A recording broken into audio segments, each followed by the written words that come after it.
Oli mulabi mulungi gwe eyeekuumidde ku muzungu David Kadongokamu music analyst. Amanya nze muzungu David owa muzungu David Kadongokamu music analyst. Era nze owa emboozi ya Kadongokamu e WhatsApp group. Then era nze owa emboozi ya Kadongokamu Music Library and History Center. Tusangibwa Kasubi ku Basookakwavula stage. Awe tusinzirira okubanga tukola omulimo guno okwa ebintu ebya Kadongokamu okubanga tubaweereza kino ne kiri. Tulabe nti music waffe omuwoomu bwati tazaawa. Music waffe nti asigalawo. Omanyi ffe Abafirika ekimu ku kintu etusinga okubeera nakyo nga tukikola oba oliawo mu mbeera simanyi oba bajjajjaffe be baasima omusingi oba okukuuma ebyaffe. Kye kimu ku bizibu bye tusinga okubeera nabyo. So nga tisinga tubadde twerekereza ne tubeera n'ekifo kye tukuumiramu ebintu byaffe kyandibadde kirungi. Wano Hamani Basudde yakyogerako n'agamba nti abayimbi kyandibadde kirungi tufune ettaka we tuziikibwa.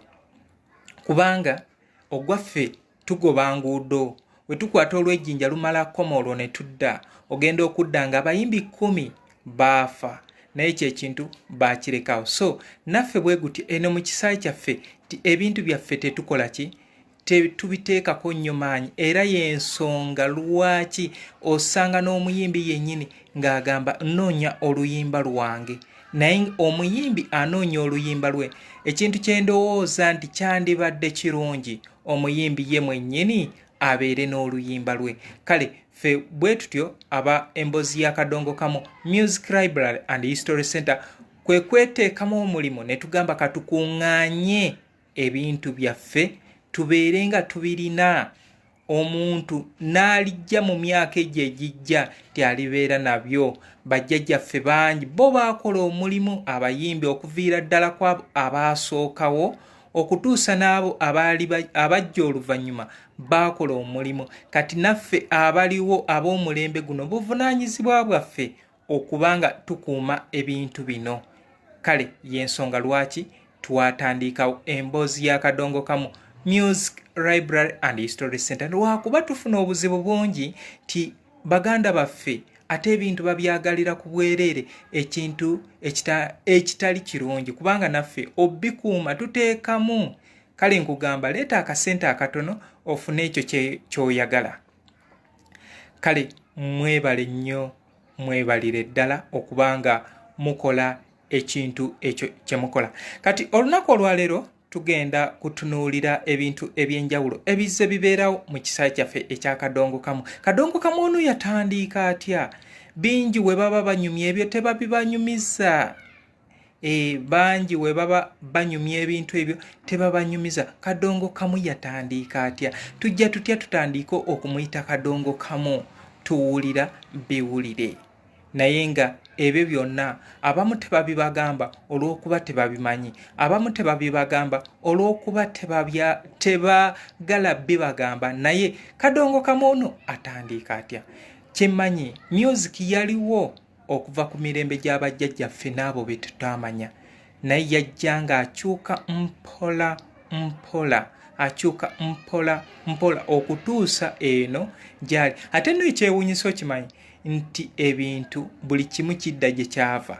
Edda music ng'atandika yalinga wa ddakiika 2.3 ng'olusinga luba terujja kuyimba, luba luseerera ku jjinja. Kati ye music ayimbibwa. So music yatandika wano okubeera nga tutandika omuyita music nti wa Kadongokamu, nga tumaze okwa-identifyinga nti ono music wa Kadongokamu gwali mwaka gwa 1969. Naye omukulu jjajja w'abayimbi Christopher Ssebadduka be bamu ku bantu abaasookawo. Jjajja w'abayimbi Christopher Ssebadduka be bamu ku baasookawo, naye nga eyasookera ddala yali Ery Wamala n'oluyimba lwe Nabutono. Naye nga ate ekyewuunyisa nti Ery Wamala agenda okujja ng'abasajja ba Israel Magembe bo baayimba dda, naye lwakuba baali bakuba styles endala. Israel Magembe ndowooza omwami oyo taata we yaliko prime minister oba yaliko katiikiro wa Buganda.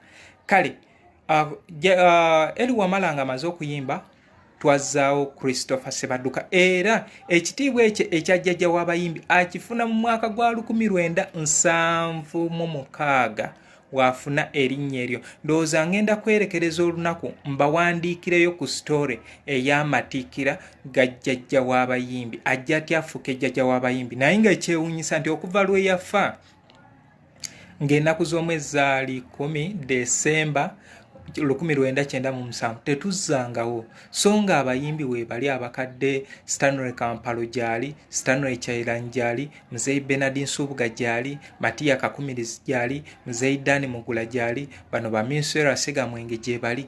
Nze ndowooza nti kyandibadde kirungi.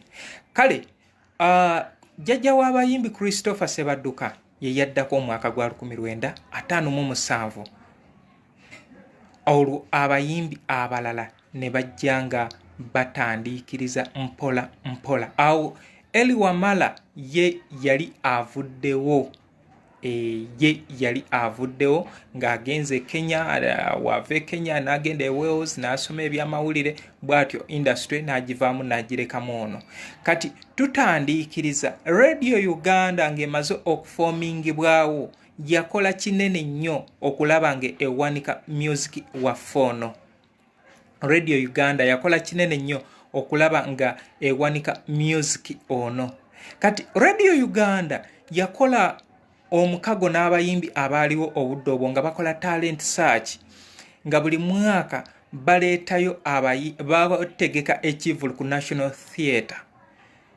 Omuyimbi asinze mu category ey'enjawulo ne bakola ki? Ne bamuwa ekirabo. Era mu mwaka gwa 1968 ekivulu ekyasembayo kyali Makerere ku Main Hall. Kati abayimbi nga bavuddeyo ne bagamba nedda. Abasajja ba Radio Uganda batufunamu nnyo so ffe tetulina kye tufunamu. Kyandibadde kirungi twetongole tukole ekibiina kyaffe tubeere nga tutandika okwetegeerera. Eyo endowooza yaleetebwa omugenzi Paulo Damulira ng'ali mukwano gwe Matiya Kakumirizi ne yeegattibwako Muzeeyi Bernard Nsubuga. Njagala munfune bulungi. Abasajja abo be baleeta ekirowoozo. Kati we bamala okireeta ne beebuuza tugenda kwewalinnya ki? Wano we tugenda okulabira ekibiina ekyasooka okutondebwawo ekya music ono agoberera owaffe kyali Uganda Picking Guitarist.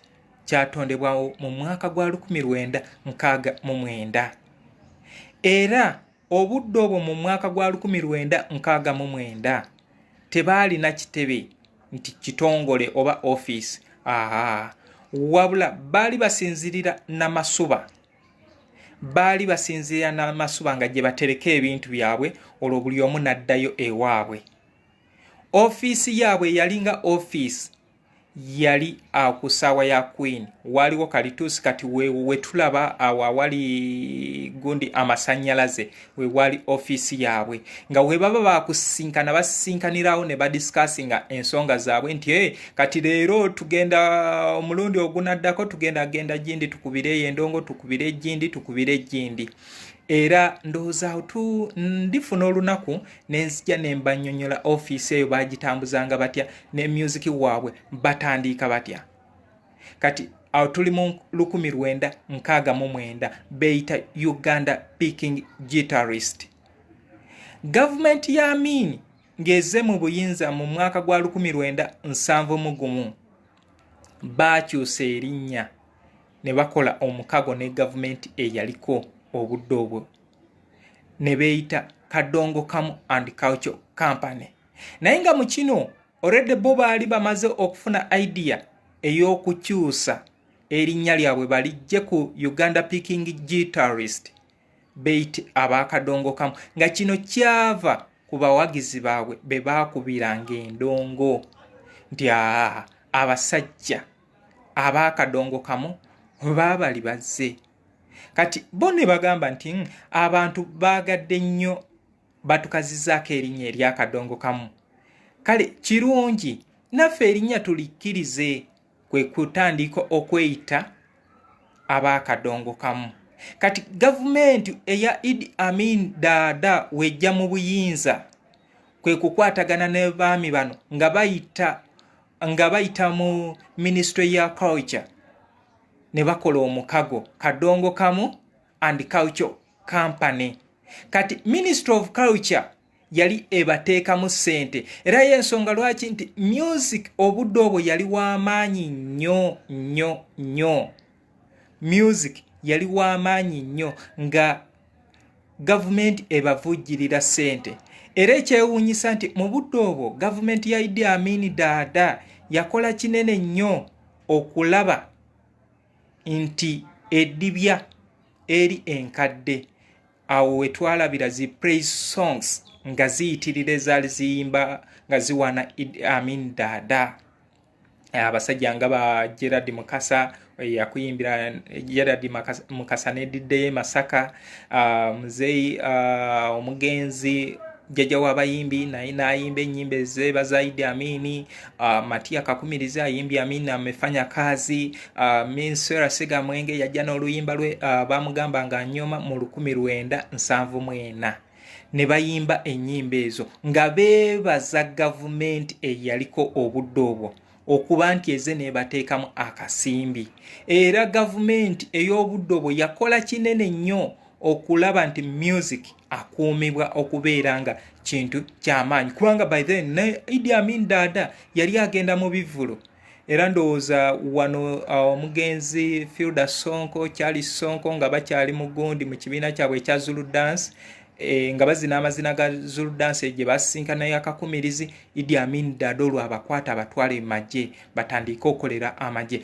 Kale bwe kityo ne kijja nga kitambula bwe kityo tiu we twatuuka mu mwaka gwa 1980 nga Kadongokamu and Culture Company etambula. Obote n'akomawo mu buyinza omulundi ogwokubiri. We yakomawo mu buyinza n'atandika okuyiganya bano abayimbi abaaliwo obudde obwo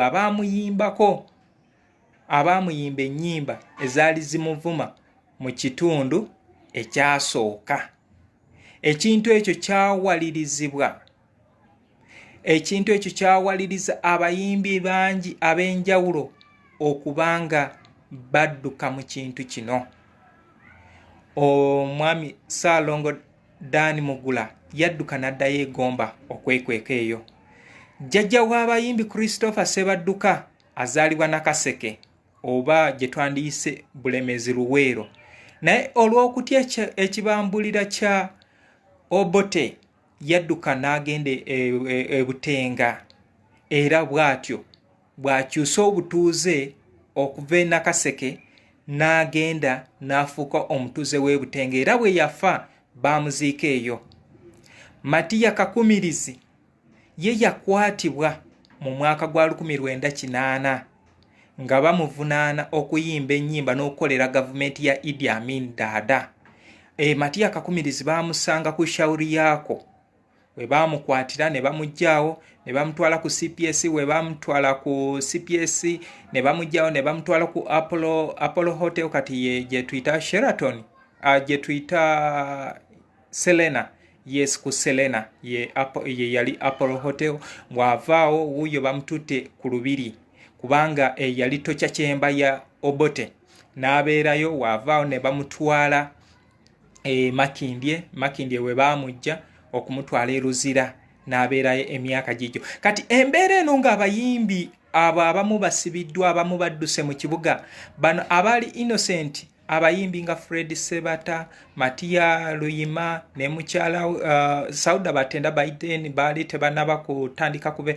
Mwalimu baguludde ne ba Moses Katende, abo basalawo ne bagenda ne batandika ekibiina kya Kadongokamu Super Singers mu mwaka gwa 1980.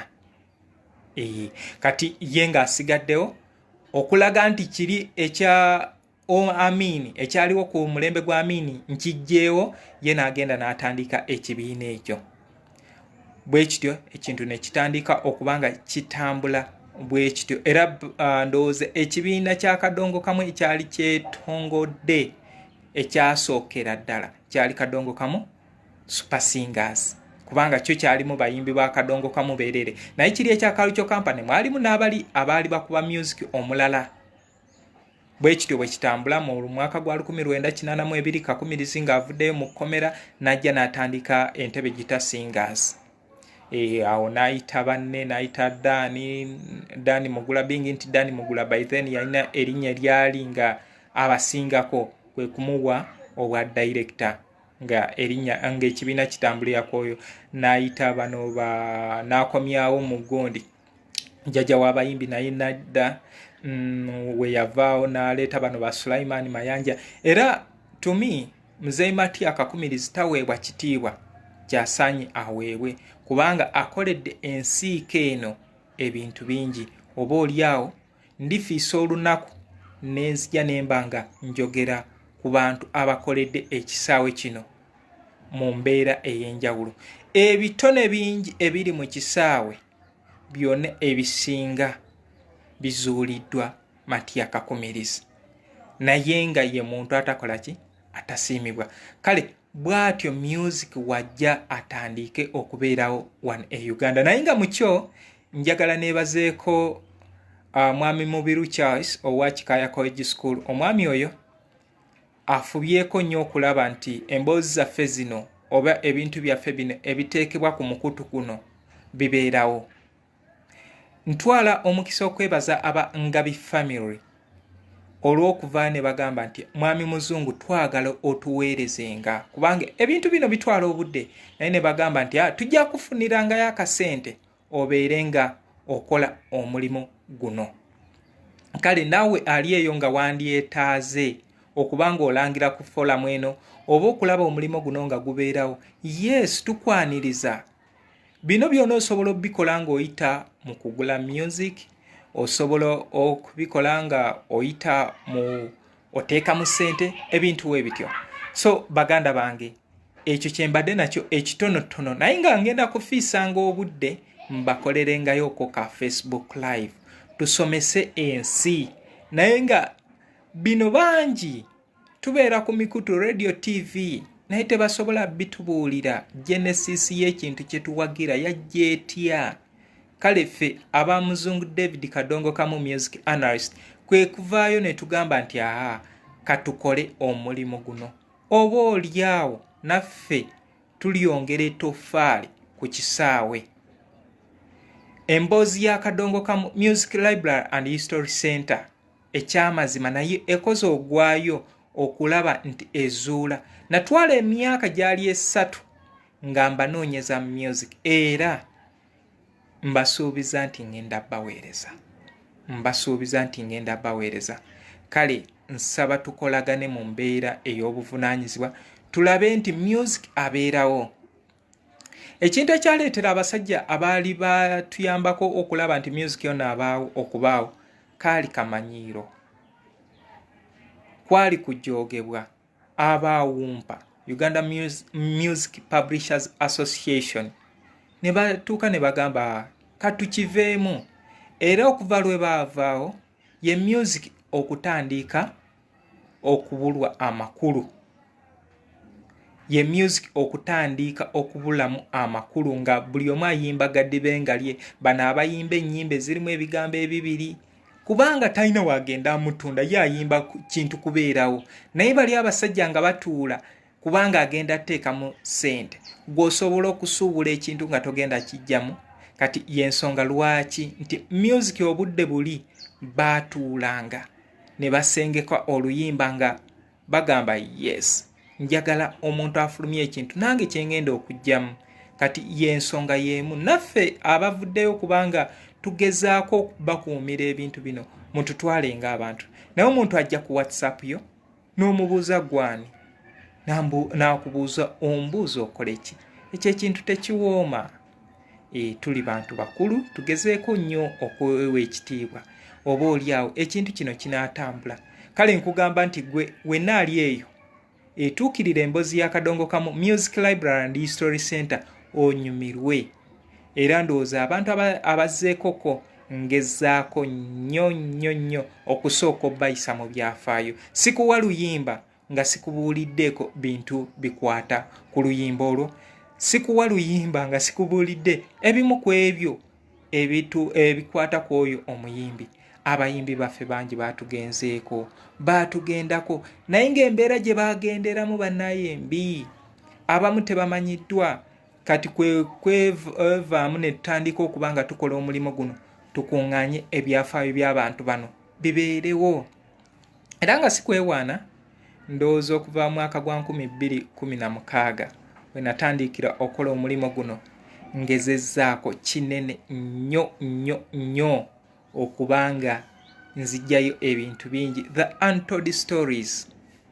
Abamu ze mubadde temumanyi naye lwakuba nti waliwo abaleetamu embeera ne tutandika okugamba nti okay, emboozi ndowooza tujja zikomyanga mu makubo. Era mujja kunsonyiwa we muba mulaba emboozi zange zenkola ng'ezimu zikoma mu makubo n'otuuka okumbuuza mwami muzungu lwaki toleeta mboozi ndala. Waliwo abaali basomola emboozi zange ne batandika ozikolamu ebyabwe. Waliwo abaami babiri abaali bawandiise akatabo nga bazijja mu mboozi. Abamu bakola ebintu bino ne bakola ezo ku YouTube channel zaabwe. Then waliwo aba presenters. Yes, sibalinaako buzibu naye engeri abamu gye baali bakikolamu yalimbi.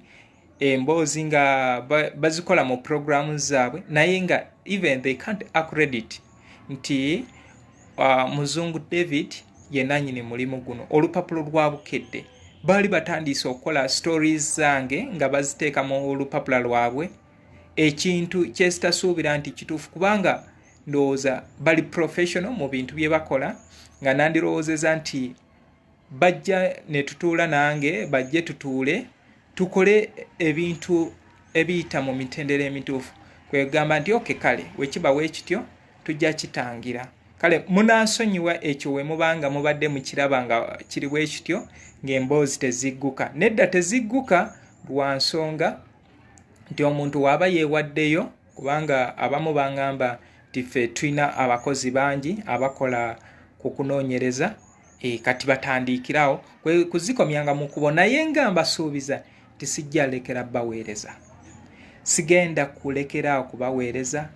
Abasharinga Facebook page yange mwebale, era nsaba nti mwongereko nnyo okugisharinga, muinvitinga emikwano gyammwe. Ate nammwe benasindikira invitation nga mwalaba page eno, nammwe mukkirize invitation mu following page eno. My target is tufune abantu 10,000 nga bagoberera Kadongokamu. Tulabe butya 10,000 ezo wezitazuukuse Kadongokamu. Naffe tubeereko nga page endala bali bayita baragamuffin balina ekintu kye batusinga ffene abakadongokamu kye tulina okwejjamu. Bo nti bakwate ekintu kyabwe ne bakisoosowaza, naffe tusoosowaze ekyaffe. At least omuntu asange nga page post emu ena likes 2,000, ena shares nga 5, comments nazo zibeereko. Bwe kityo tujja kumaalirizanga tutambula. Mbeebaza mwena ababadde ku Facebook live eno. Ndowooza ye Facebook live yange ey'okubiri, naye ngenda kubanga mbabuulira ebintu bingi bye mugenda okubanga mweyambisa okukwongera kukumanya ku kisaayi kyaffe. Ndowooza omulundi oguddako nga mbasuubize, ndowooza ku ssaawa nga 10 awo mutegeke ebibuuzo byammwe. Ebibuuzo byammwe mubitegeke we naabeera ku Facebook live. Njagala mubuuze ekibuuzo ky'obuuza kyenkuddamu. Kati ndaba mwami Emma abuuzizza ombuulireko olugema spirito yafa oba. Kale ebibuuzo ebyo nsaba mubitegeke. Ebibuuzo mubitegeke. Abaddeko yenna nsaba gisharinge tulabe nti Kadongokamu waffe tasigalira mabega. Nze Muzungu David owa emboozi ya Kadongokamu Music Library and History Center. Mujje mutuguleko ennyimba. Oluyimba w'oba oze ku library lubeera lwa nusu 5. Tutandikira ku nnyimba za 15 okutunda. W'oba olwagala ku WhatsApp oluyimba lubeera ku 10 kubanga omwo muba mugenzeemu data charges biki. Nalwo tutandikira ku nnyimba za 15. Mujje mutuwagire. Mwebale nnyo, mwebalire ddala. Mukama Katonda abampeere ebyo bye musinga okwagala.